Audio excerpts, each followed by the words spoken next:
सो आप यही सोच रहे होगे कि लिनन अभी ट्रेंड में है, बट नहीं, it goes back to 4000 year कि अपने वेट का 20% मॉइस्चर अब्सॉर्ब कर लेता है and due to its breathability ये अपना मॉइस्चर जल्दी इवेपोरेट कर देता है। अब लिनन में सबसे ज्यादा रिंकल्स आते हैं एंड कहीं भी आप देख लो इसका टेक्सचर जो है रिंकली हमेशा रहता है। अब रिंकल्स का भी एक सॉल्यूशन है, you can go for hello guys, welcome back to my channel. अब ऑफिशियली इंडिया में गर्मियां आ गई है और गर्मियां दिन पर दिन बढ़ती जा रही है। Though I like summers because of that beach and beer वाली वाइब्स, बट कुछ कुछ कपड़े ऐसे हैं जो अनकंफर्टेबल हो जाते हैं। सो गर्मियों में हमें ऐसे कपड़े चाहिए जो थोड़ी ब्रीदेबिलिटी एंड कंफर्ट प्रोवाइड करे। ऑल्दो आपके वार्डरोब में हो या ना हो, बट आपने ये वर्ड जरूर सुना होगा, कॉल्ड लिनन। सो लिनन जो है वो फ्लैक्स प्लांट से बनता है एंड ड्यू टू दैट इसकी निटिंग क्वाइट लार्ज होती है एंड इसी रीजन की वजह से एयर पास थ्रू होती है ज्यादा एंड ब्रीदेबिलिटी बढ़ती है। सो अगर आप इसे सूरज के पास भी रखोगे तो आप देख सकते हो कि इसकी वीविंग क्वाइट लूज है, जिसकी वजह से ब्रीदेबिलिटी बढ़ती है, अनलाइक कॉटन जिसकी वीविंग क्वाइट टाइट होती है। सो आप यही सोच रहे होगे कि लिनन अभी ट्रेंड में है, बट नहीं, it goes back to 4000 year.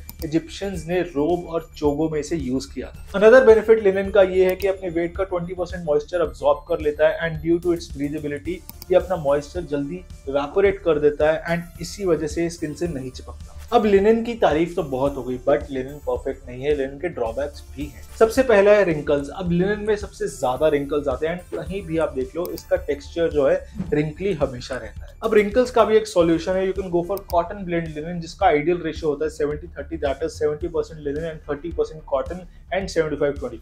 अब ये मत सोचना कि रिंकल्स बिल्कुल भी नहीं आएंगे, क्योंकि मेजॉरिटी लिनन है, दैट इज व्हाई रिंकल्स आएंगे, बट कंपैरेटिवली कम आएंगे। सेकेंड ड्रॉबैक ये है कि लिनन बिल्कुल भी स्ट्रेचेबल नहीं होता, अनलाइक कॉटन। जैसे कि कॉटन में आप डिफरेंट फिट्स ले सकते हो, like slim fit, relax fit. Due to its stretchability linen बिल्कुल भी स्ट्रेचेबल नहीं होता, तो इसकी वजह से आपको रिलैक्स फिट ही लेना पड़ेगा। अब इसका भी सॉल्यूशन यही है कि अगर आप ब्लेंडेड लिनन लोगे तो उसमें समवॉट स्ट्रेचेबिलिटी आपको मिल जाएगी। अब लिनन जो है वो बाकी फैब्रिक से थोड़ा एक्सपेंसिव होता है due to its high production cost. Market में आपको थोड़े सस्ते लिनन भी मिलेंगे, बट उसकी क्वालिटी जो है वो अच्छी बिल्कुल नहीं होगी। अगर आपको थोड़ा अफोर्डेबल ऑप्शन चाहिए, what you can do is आप फैब्रिक अलग से खरीद के उसे टेलर मेड करवा सकते हो, जैसे कि मैंने करवा रखी। एक प्रो टिप मैं आपको जरूर देना चाहूंगा, अगर आपको पैंट में मिडिल क्रीज चाहिए, so what you can do is आपका कपड़ा थोड़ा जब डैम्प होता है तब आप उसे प्रेस करोगे तो वो क्रीज जरूर रहेगी। अब लिनन की साइंस और हिस्ट्री तो बहुत हो गई, and since this is a fashion channel, let me tell you आप स्टाइल कैसे कर सकते हो लिनन को और कौन से पीसेस आपके पास जरूर होने चाहिए। तो सबसे पहले बात करते हैं हम शर्ट्स के बारे में। अब शर्ट्स आपके पास सारी बेसिक या तो न्यूट्रल कलर्स में होनी चाहिए, like this colours like these white and green. Now let's talk about the trousers.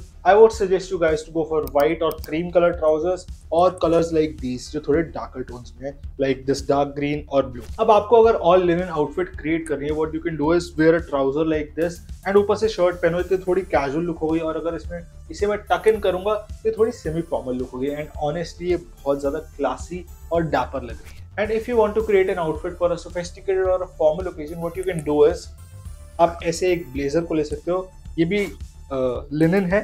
What you can do is wear a blazer like this and your outfit is ready. Obviously अगर shirt tucked in होगी तो ज्यादा clean look आएगी। You can also include these linen shorts as well, ये बीच के लिए and summers के लिए बेस्ट रहती है। Lastly, wear it with confidence and don't forget to accessorize, and I'll see you in the next one.